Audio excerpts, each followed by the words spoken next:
இரட்சகருமாகிய இயேசு கிறிஸ்துவின் அன்பான நாமத்தில் உங்கள் யாவருக்கும் கிருபையும் சமாதானமும் நிறைவாய் உண்டாயிருப்பதாக.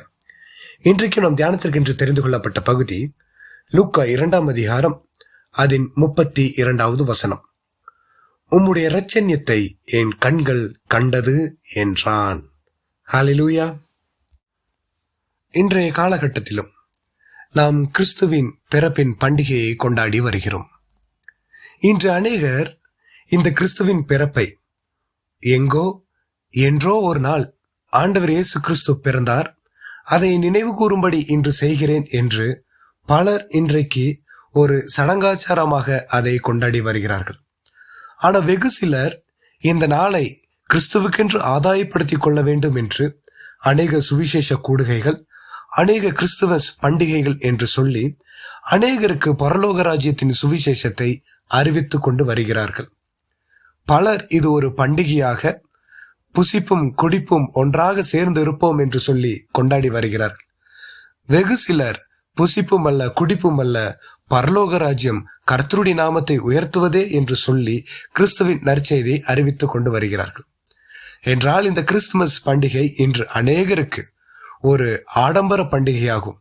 வெகு சிலர் அதை சரியாக பயன்படுத்தி கொண்டு வருகிறார்கள்.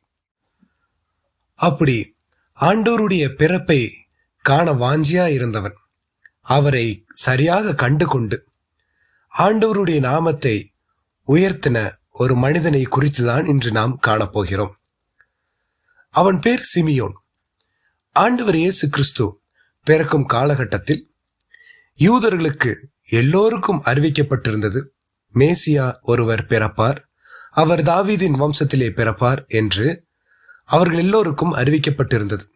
ஆனால் அவர்களோ ஒரு சிலர் அதை மறந்துவிட்டு அவர்களுடைய அன்றாட வாழ்க்கையில் உலக பிரகாரமான காரியங்களை தேடி போனார்கள். வெகு சிலர் இன்றைக்கு போலவே வெகு சிலர் அவருடைய பிறப்பிற்காக உண்மையாய் காத்திருந்தார்கள். அப்படி உண்மையாய் காத்திருந்து தேவனை ஆராதித்துக் கொண்டிருந்தவர்களில் ஒருவன் தான் இந்த சிமியோன். லூக்கா 2ஆம் அதிகாரம் 25வது வசனம் வாசித்தால், அப்பொழுது சிமியோன் என்னும் பேர் கொண்ட ஒரு மனுஷன் எருசலேமில் இருந்தான். அவன் நீதியும் தேவபக்தியும் உள்ளவனாயும் இஸ்ரவேலின் ஆறுதல் வர காத்திருக்கிறவனாயும் இருந்தான். அவன் மேல் பரிசுத்த ஆவி இருந்தார். அன்றைய காலகட்டத்தில் இஸ்ரவேல் ஜனங்கள் ஆண்டவரை மறந்துவிட்டார்கள். ஆண்டவர் தந்த கற்பனைகளையும் மறந்துவிட்டார்கள்.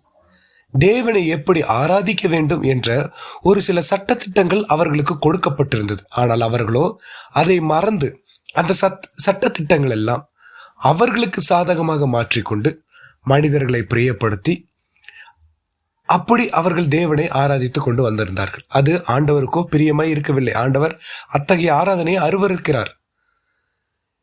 அந்த காலகட்டத்தில் தான் ஆண்டவர் இயேசு கிறிஸ்து பிறக்கிறார்.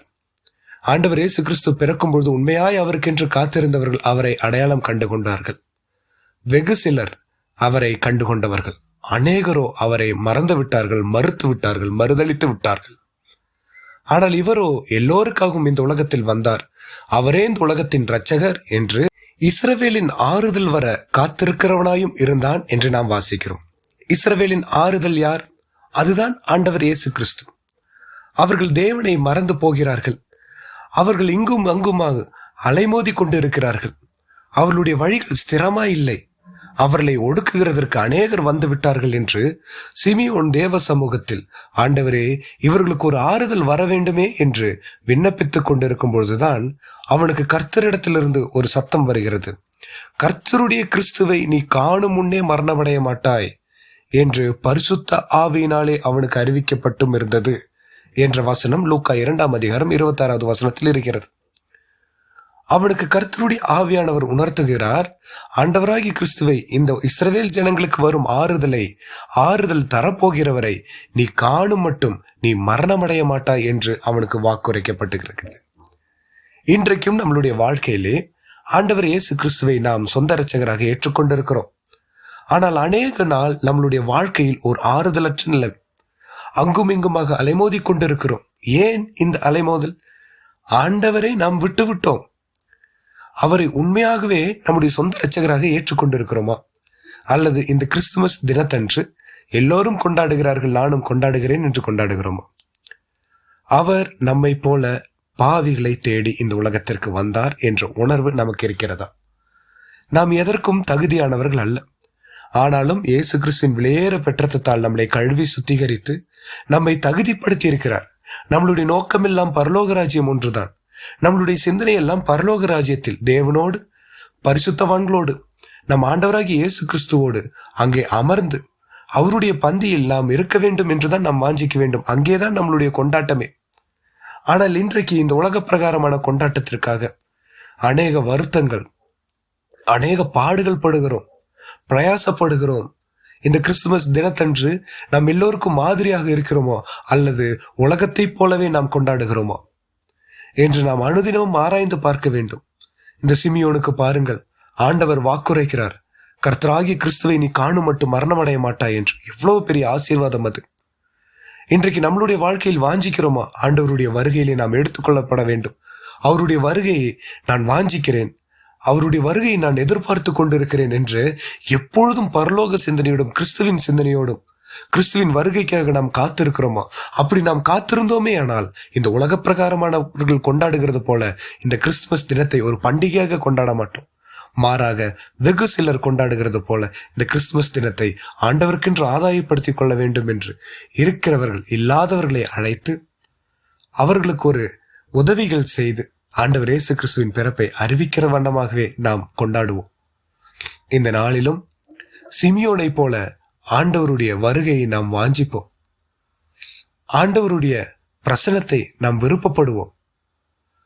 அப்படி நாம் விருப்பப்படும் போது பாருங்க, இந்த சிமியோனுக்கு ஆண்டவர் கொடுத்த வாக்கு தத்துவத்தின்படி அவன் ஒரு நாள் தேவாலயத்துக்கு செல்கிறான். பரிசுத்த ஆவியானவருடைய ஏவுதலின்படி தேவாலயத்துக்கு செல்கிறான்.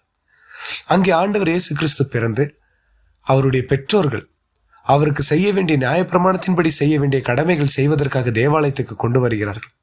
அப்பொழுது அந்த சிமியோன் அந்த குழந்தையை கையில் எடுத்து, ஆண்டவரே, உமது வார்த்தையின்படி உமது அடியேனை இப்பொழுது சமாதானத்தோட போக விடுகிறீர்.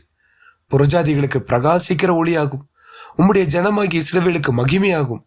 தேவரீர் சகல ஜனங்களுக்கு முன்பாக ஆயத்தம் பண்ணின உம்முடைய இரட்சண்யத்தை என் கண்கள் கண்டது என்றான் என்று வாசிக்கிறோம். பாத்தீங்களா, எவ்வளவு பெரிய சந்தோஷம் அவனுடைய வாழ்க்கையில் வந்திருக்குது. பரலோக ராஜ்யம் என்பது புசிப்பும் குடிப்பும் அல்ல என்பது உண்மைத்தான். ஆண்டவர் இயேசு கிறிஸ்து நம்மளுடைய வாழ்க்கையில் எப்பொழுது வருகிறாரோ அப்பொழுதுதான் அந்த சந்தோஷமும் சமாதானமும் நமக்கு கிடைக்கிறது.